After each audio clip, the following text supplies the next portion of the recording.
Megawati sepertinya kembali pasang jurus ngambek ke Prabowo. Karena dari semua mantan presiden dan wakil presiden diundang, hanya Megawati yang tidak datang ke istana. Yang lebih lucu, karena alasannya sepele, Megawati lebih memilih mengikuti acara internal partai, menurut keterangan Deddy Sitorus. Presiden kelima RI Megawati Soekarnoputri dipastikan tidak menghadiri undangan Presiden Prabowo Subianto di Istana Merdeka, Jakarta Pusat, Selasa, 3 Maret 2026, malam. Ketua DPP PDIP Deddy Sitorus menyatakan, Ketum PDIP itu berhalangan hadir lantaran berada di Bali untuk menghadiri acara internal partai. Sementara itu, Wakil Ketua DPR Sufmi Dasko Ahmad mengungkap soal rencana pertemuan Presiden Prabowo Subianto dengan para presiden dan wakil presiden terdahulu di Istana Negara pada Selasa, 3 Maret 2026, malam. Dasko menyebut pertemuan malam ini bagian dari silaturahmi. Selain itu, Dasko menyebut pertemuan nanti juga akan membahas perkembangan global atau geopolitik yang tengah memanas saat ini. Menurut Dasko, Kepala Negara ingin mendengar pandangan dari para pimpinan terdahulu dalam menghadapi dinamika global yang berpotensi berdampak ke Indonesia. Termasuk juga dalam melakukan perencanaan mitigasi-mitigasi untuk bangsa dan negara dari dampak yang mengancam negara. Seskap Teddy Indrawijaya menyebut pertemuan itu sebagai silaturahmi, bertukar pikiran, dan berdiskusi. Acara itu dihadiri Joko Widodo hingga Susilo Bambang Yudhoyono. Padahal ini undangan dari presiden loh. Dan ini bukan pertama kali. Megawati juga pernah tidak datang ketika Prabowo mengundang para mantan presiden. Ada analisa bahwa Megawati memang tidak mau atau menghindar bertemu dengan Jokowi dan SBY. Karena dua mantan presiden ini dibenci Megawati dan dipastikan hadir. Tapi ada analisa menarik bahwa ini sebagai bentuk protes Megawati ke Prabowo karena Budi Gunawan dicopot dari posisi Menko Polhukam. Dan tidak ada lagi orang Megawati di kabinet Prabowo. Jadi ini ekspresi kekecewaan Megawati. Karena Budi Gunawan ini adalah orang paling dekat dengan Megawati. Malah menurut mantan elit PD Perjuangan, Laksamana Soekardi, Budi Gunawan lebih dekat dengan Megawati dibanding Hasto Kristianto, sekjennya. Dan Bapak kan pernah bilang kan bahwa yang ada di pikirannya Bu Mega itu salah satunya adalah dalam transaksi, dan kita kemudian kita cek Pak, apa yang Bapak omongin sebelum kejadian itu benar. Pasti yang diminta oleh Bu Mega adalah Hasto Budi Gunawan. Budi Gunawan ya. Nah, untuk jadi menteri. Ada dua tuh, satu lagi apa? Satu Budi Gunawan jadi menteri, satu lagi bukan tetap ketua DPR ya Pak? Betul. Ya kan? Nah, dan apa namanya, waktu kita dapat informasi ya di Kartanegara waktu Mas Pramono Anung datang ke situ, memang yang salah satu yang diminta adalah Budi Gunawan jadi kepala BIN lagi, dan Mas Pram balik. Habis itu karena ditolak kepala BIN, dikasihnya Menko Polhukam. Habis itu ngomong ke Bu Mega balik, habis itu ke Kartanegara lagi dan mengiyakan gitu. Jadilah Menko Polhukam. Jadilah Menko Polhukam. Nah sekarang kan udah enggak Pak. Ini juga bagian dari ini juga enggak, panasnya hati ini di Tengku Umar gitu. Kalau melihat pencopotan Budi Gunawan, mungkin saya tahulah itu betapa sakitnya Ibu Mega. Ya, walaupun orang-orang PDI mengatakan Budi Gunawan bukan kader PDI.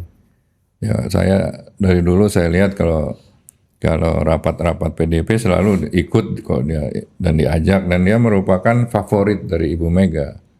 Pokoknya yang lain nggak usah asal Budi Gunawan gitu loh. Nah, lalu juga Puan Maharani supaya undang-undang MD3 jangan dirubah lah, biar dia jadi tetap jadi ketua DPR RI, walaupun saya dengar-dengar banyak yang mau mulai merubah-rubah gitu loh, berupaya untuk merubah. Nah, dua itu kenyataannya terakhir kinerjanya Pak Budi Gunawan kan, dia selama ada kerusuhan dia muted kan. Ya kayak kalau handphone kita mau podcast harus muted. Iya. Jadi, atau airplane mode. Ya, pada waktu itu BG ya airplane mode. Nah, dalam situasi genting begitu, saya dengar BG juga sedang sakit, tidak sehat. Jadi judgement Pak Prabowo untuk mengganti saya kira berdasarkan kebutuhan lah. ya, dan kondisinya Pak Budi Gunawan. Tapi mungkin dari pandangannya Ibu Mega bisa berbeda. Nah, menurut Bapak apa yang di POV-nya Bu Mega melihat pemecatan Budi Gunawan apa Pak? Kalau Bapak yang kenal lama sama Bu Mega ya? Kecewa berat sih, kecewa berat karena tidak sesuai dengan harapannya. Ya, waktu Budi Gunawan waktu Kongres PDIP, Budi Gunawan udah diganti belum? Kayaknya belum ya. Belum Pak. Makanya- Kongres PDIP itu satu hari setelah amnesti kepada Hasto Kristianto.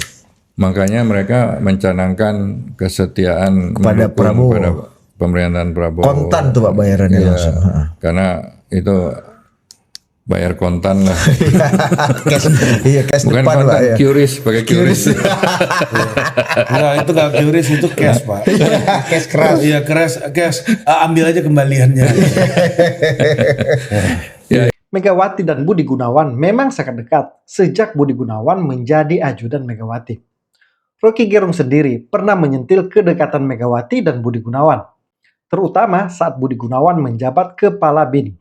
Megawati selalu menyindir dan menyerang Polri dan TNI, tapi tidak pernah menyinggung BIN. Memang dari awal semua orang tahu hubungan antara Megawati dan BIN atau kepala BIN bahkan.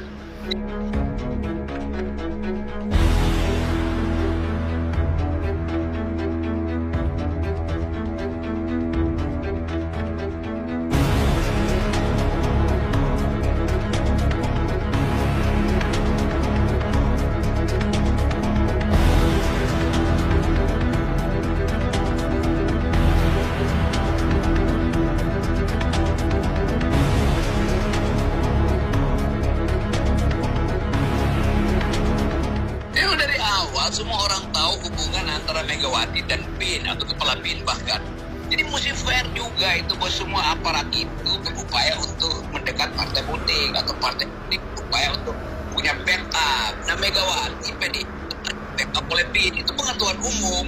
Jadi itu yang juga menyebabkan orang merasa bahwa mereka seolah-olah menyebut itu faktor tuh masa yang diledek itu di mana TNI Polri. Iya kan itu nggak benar juga kan.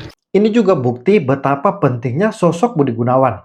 Saat Prabowo bertemu secara tertutup dengan Megawati di Menteng, Jakarta Pusat, di situ hadir Budi Gunawan. Karena Prabowo tahu Budi Gunawan ini jembatan untuk merangkul Megawati. Setelah penantian panjang, akhirnya Presiden Prabowo Subianto bertemu dengan Presiden kelima Republik Indonesia Megawati Soekarno Putri. Pertemuan berlangsung di kediaman Megawati di Jalan Tugu Umar, Jakarta.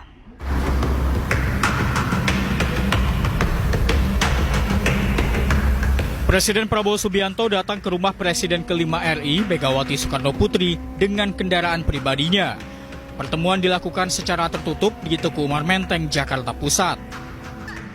Dalam pertemuan ini hadir pula Ketua Harian Partai Gerindra Sufmi Dasko Ahmad dan Sekjen Partai Gerindra Ahmad Muzani. Tidak hanya Sufmi Dasko dan Ahmad Muzani, namun Menteri Koordinator Bidang Politik dan Keamanan Indonesia Budi Gunawan juga ikut dalam pertemuan ini mendampingi Presiden Prabowo. Ditemenin oleh Pak Sugiono, ditemenin oleh Pak Ahmad Muzani, Pak Prasetyo Hadi, Letkol Teddy, Pak Aris Marsudianto. Di sana ditemenin oleh Pak Budi Gunawan dan beberapa yang lain. Pertemuan tertutup ini berlangsung pada Senin malam selama 1,5 jam. Foto pertemuan hangat antara keduanya diunggah oleh Ketua Harian Partai Gerindra Sufmi Dasko Ahmad di akun Instagram miliknya. Ade Armando juga pernah mengeluarkan analisa bahwa kembali memburuknya hubungan Megawati dan Prabowo saat Budi Gunawan dicopot. Hubungan memanas karena Budi Gunawan ini orang kepercayaan Megawati. Apakah hubungan Presiden Prabowo dan Ketua Umum PDIP Megawati kembali memburuk? Pertanyaan diajukan terkait dengan pergantian menteri yang dilakukan Presiden Prabowo beberapa hari yang lalu. Menko Polkam Budi Gunawan menjadi satu dari rangkaian nama yang diganti. Padahal Budi selama ini dikenal sebagai orang dekat dan orang kepercayaan Megawati yang menjadi jembatan penghubung Presiden dan Megawati.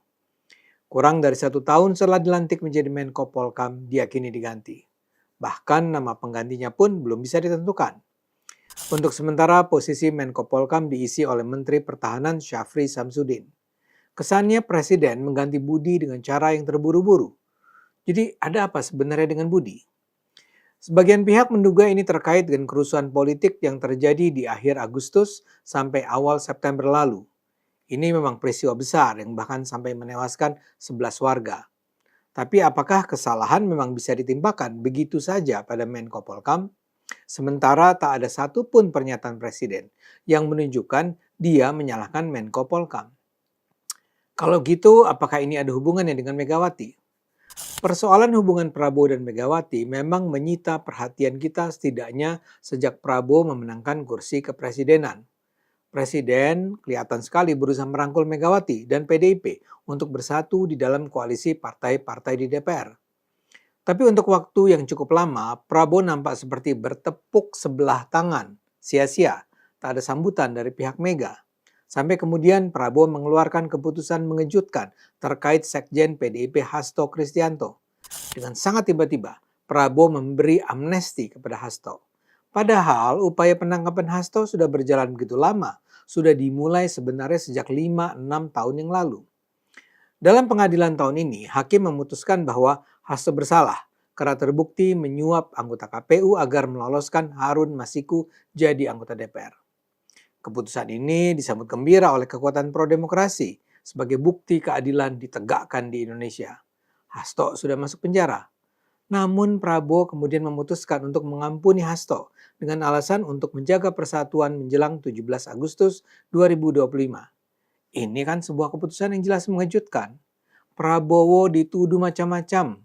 Namun kelihatan sekali Prabowo merasa harus melakukan itu demi meluluhkan hati Megawati agar tidak terus memilih berada di luar sistem pemerintahan. Prabowo melakukannya demi stabilitas, demi membeli hati Mega.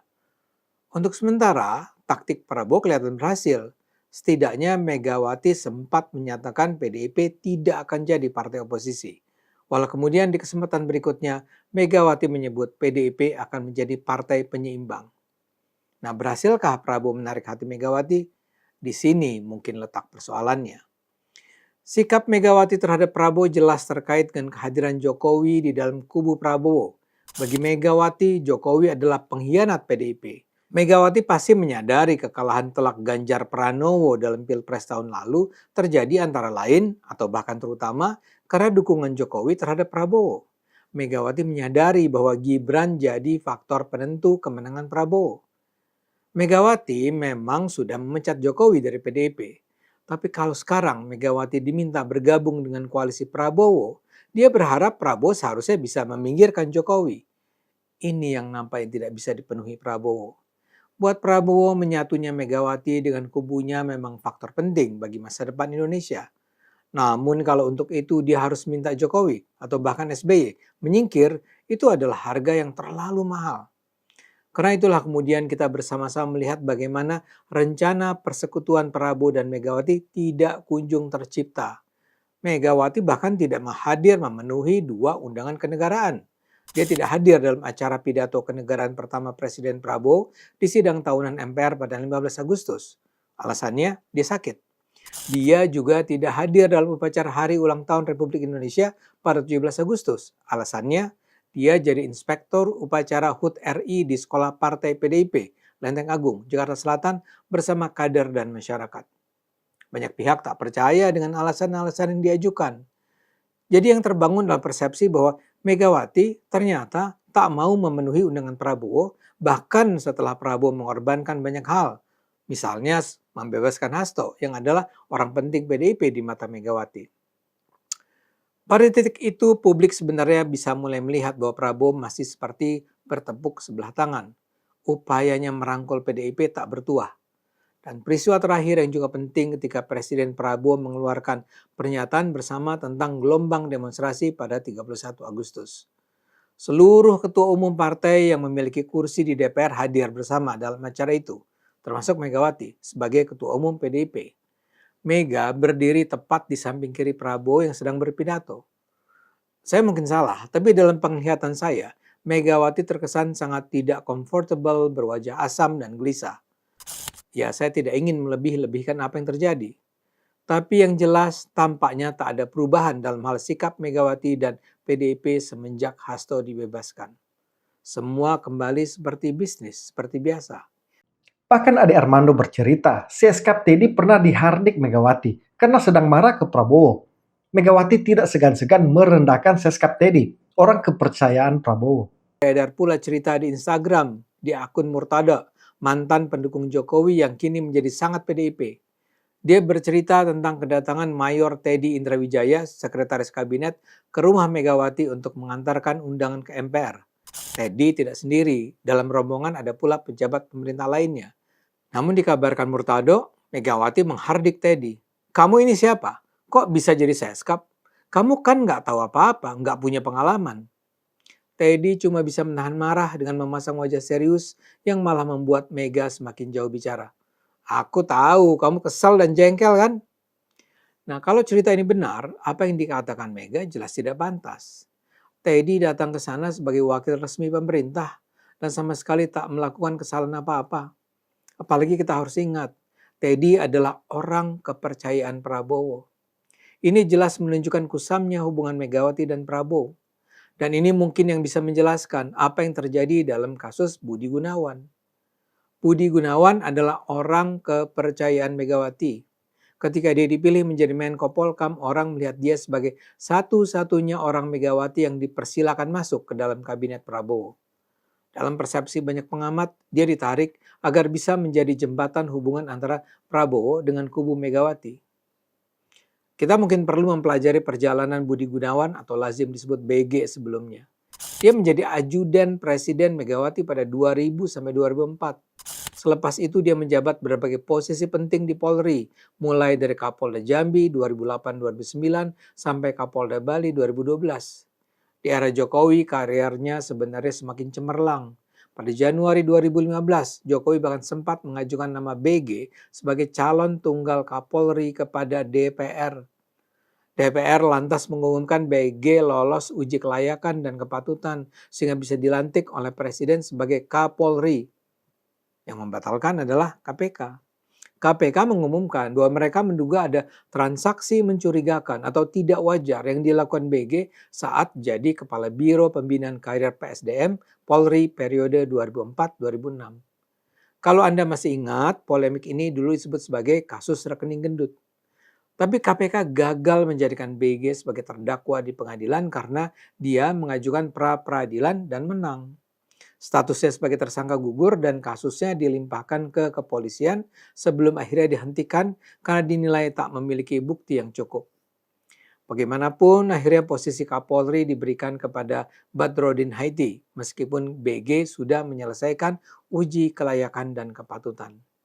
BG lalu ditunjuk sebagai Wakapolri dalam sidang Wanjakti setelah Badrodin naik jadi Kapolri. Setahun kemudian nama BG kembali muncul sebagai calon pengganti Badrodin Haiti yang akan pensiun. Namun Jokowi memilih Tito Karnavian sebagai Kapolri baru dan memberikan BG jabatan sebagai Kepala BIN. Sebagai Kepala BIN, BG dikenal menjaga betul kepercayaan Mega terhadapnya. Itulah yang menyebabkan banyak pihak menilai penunjukan BG sebagai Menko Polkam tahun lalu menunjukkan upaya untuk menjaga agar hubungan kedua tokoh itu tetap terjaga. Dan kini kalau akhirnya BG diberhentikan tanpa penjelasan, apakah ini berarti hubungan Prabowo dan Megawati kembali memburuk? Ya kita tidak tahu pasti. Kita tunggu saja perkembangannya dan berharap apapun itu akan membawa Indonesia menjadi lebih baik. Senada dengan analisa Ade Armando, Sulvan Lindan, mantan politisi PD Perjuangan dan Nasdem juga membongkar kelakuan Megawati. Megawati menurutnya sudah meminta macam-macam ke Prabowo dan dikabulkan.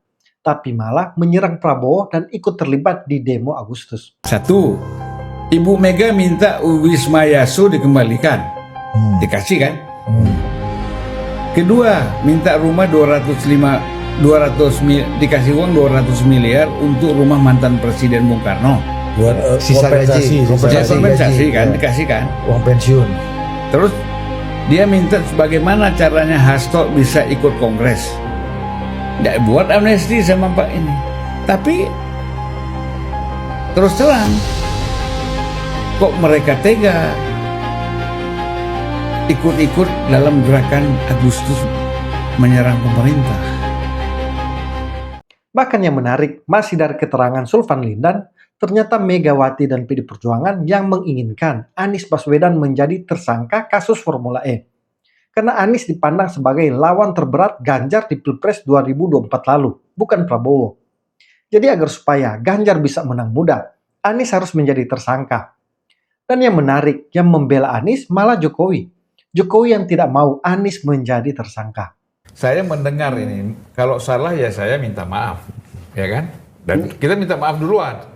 Tetapi ini ada ketika waktu itu sibuk Anies ini mau ditahan KPK, ya kan? Kasus Formula E. Itu kan didesak terus supaya Anies itu dipenjara, tersangka kan gitu. Sehingga calon itu hanya dua, Prabowo dan Ganjar. Gitu kan. Nah, ada yang menyampaikan ke saya, Pak Jokowi bilang begini, ngapain kita proses hukum Anies? Kita jangan menari di gendang orang lain dong. Itu kata Jokowi. Makanya kan habis itu setelah Jokowi ngomong begitu, itu kan Anies tidak ada lagi proses hukum Anies karena Jokowi nggak mau. Ini konon katanya ya. Konon. Kalau salah minta maaf. Nah, kalau benar alhamdulillah.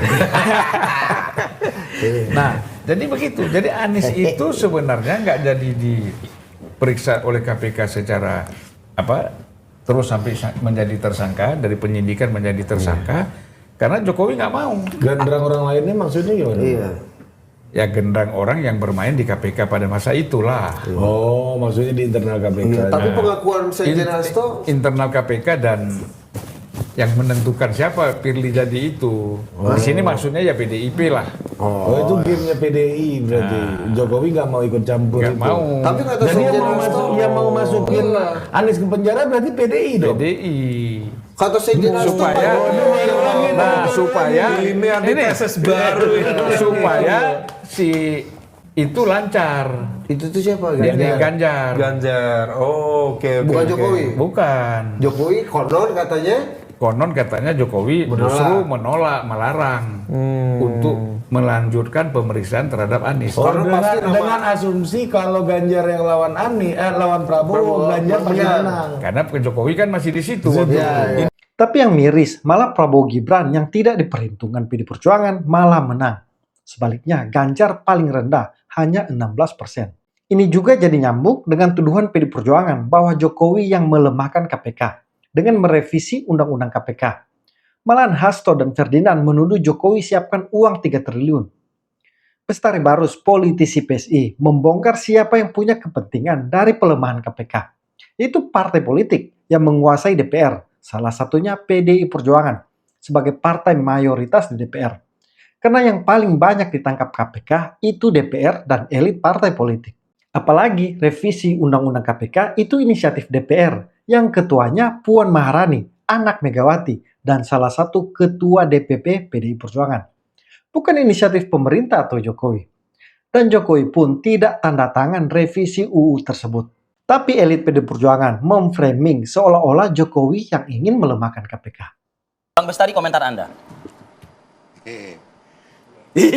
Ngeri nih. Ketawanya menumbuh. Kayaknya mau buka-bukaan nih. Ngeri nih. Siapa nih Bang? Begini. Ya. Pertama yang perlu diketahui masyarakat Republik Indonesia. Pak Jokowi itu tidak konferensi pers. Tapi beliau ada di Stadion Manahan nonton PSI Solo. Persis Solo nonton bola.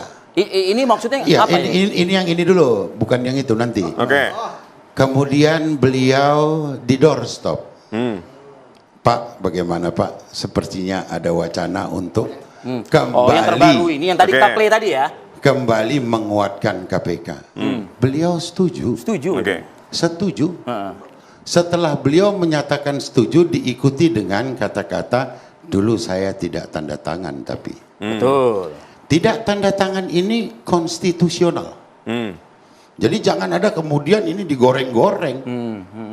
Bagaimana kalau saya mengatakan tidak ditandatanganinya oleh Pak Jokowi, namun secara mekanisme negara itu sah tetap setelah 30 hari. Menurut anggota DPR seperti itu? Itu tandanya Pak Jokowi tidak suka itu dirubah. Tidak suka, kenapa tidak tegas, Bang Bestari? Mohon izin. Kenapa nggak tegas saja pada saat itu? Ini yang seru nih, ini yang seru nih. Ini mahasiswa semuanya, Prof. Nanti masukkan dalam kurikulum, Prof. Urusan negara, urusan presiden dengan DPR tidak semata-mata urusan KPK. Masih ada belasan undang-undang lain yang harus diselesaikan secara bersama. Dan Pak Jokowi tidak mau stabilitas negara ini terganggu hanya karena ada satu yang bertuburkan kepentingan mungkin di situ. Tapi dengan siapa yang paling penting? Saya selesaikan dulu. Boleh. Kenapa sih KPK mau dilemahkan? Yang sering ditangkapin siapa sih sebetulnya? Anak buah Pak Jokowi atau anak buah partai politik? Siapa yang paling berkepentingan di sini? Dari aspek Anda? Menurut siapa Anda? yang paling berkepentingan di sini? Menurut Anda? Anak buah Pak Jokowi. Apa kepentingan Pak Jokowi untuk menyatakan bahwa dia berkepentingan, dituduh berkepentingan terhadap perubahan undang-undang ini sehingga itu melemahkan KPK? Di mana kepentingannya? Tapi yang mendorong ini siapa?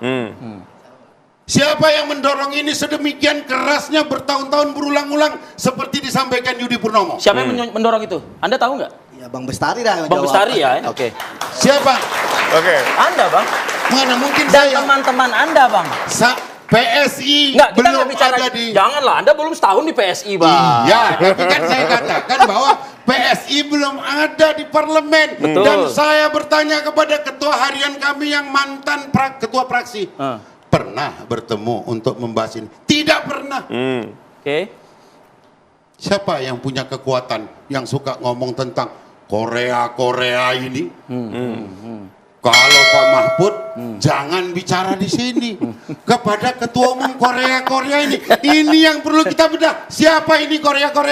Ya. Yang dimaksud Korea itu maksudnya mungkin partainya adalah pada saat itu partai yang berkuasa. Ya cobalah yang tahu apa saja. Ya. Ada 6 partai politik di situ yang mungkin dia juga tahu ini. Saya sebut ya pelan-pelan ya. Siapa itu? Ada PDI Perjuangan, Golkar, ada Nasdem. Ya, P3, PKB. Nah, saya pengen tanya. Anda kan waktu itu kan di Nasdem, Bang. Kenapa? Anda kan waktu itu kan di Nasdem. Artinya Anda ikut dong menandatangani itu dan setuju dengan revisi undang-undang KPK. Kita bukan mau melebarkan sampai ke sana, tapi mendudukkan bahwa kepentingan siapa sebetulnya, partai politiknya atau Pak Jokowi? Menurut Anda? Ini kan kita bicara itu. Menurut Anda? Menurut Anda dong. Ya menurut Anda, saya bertanya Bang. Saya menyampaikan saja. Oke. Menurut Anda, kalau yang tadi saya tangkap adalah partai politik jadi seperti ini, itu kan? Jadi Bang, dijawab pertanyaan saya Bang. Apa itu? Artinya partai politik menurut Anda? Yang mengusulkan. Iya kan artinya kan ada di DPR. Anda tadi mengatakan kan inisiasinya kan dari DPR. Siapa lagi yang bisa mengusulkan? Oke. Pada saat itu kenapa tidak mengeluarkan Perpu, Bang? Siapa? Presiden. Loh, kenapa harus mengeluarkan Perpu? Tadi Anda mengatakan. Dan tetap saja gini loh. Ini sudah digiring bukan 1-2 hari, Bapak. Kenapa Bapak baru bilang hari ini bentuklah Perpu, bukan tahun 2015 Anda mengatakan bentuk Perpu? Anda menanyakan itu ke Pak Jokowi seharusnya. Loh tidak dong, saya kan belum di sana. Jadi teman-teman, jangan kita mudah termakan framing elit banteng yang terbukti hanya membela kepentingan partai bukan publik dan malah melempar kesalahan ke Pak Jokowi. Sekjennya saja sudah dinyatakan terbukti bersalah melakukan suap tetap dipertahankan, dibela mati-matian. Dan Megawati pun sepertinya peranggainya tidak pernah berubah. Masih suka merendahkan seperti yang dilakukan ke Seskap Teddy. Dan pendendam seperti kepada SBY, Jokowi, dan kini Prabowo. Sepertinya kalau PD Perjuangan tidak pernah berubah, partai ini akan semakin ditinggalkan. Apalagi tidak ada lagi sosok populer dan merakyat setelah ditinggalkan Jokowi dan banyak kader lainnya. Sudah bisa dibayangkan bagaimana partai ini di 2029 nanti. Teman-teman, itulah informasi yang bisa saya share di video kali ini. Kalau dirasa bermanfaat, jangan lupa komen, like, dan bagikan. Terima kasih. Salam kontra narasi.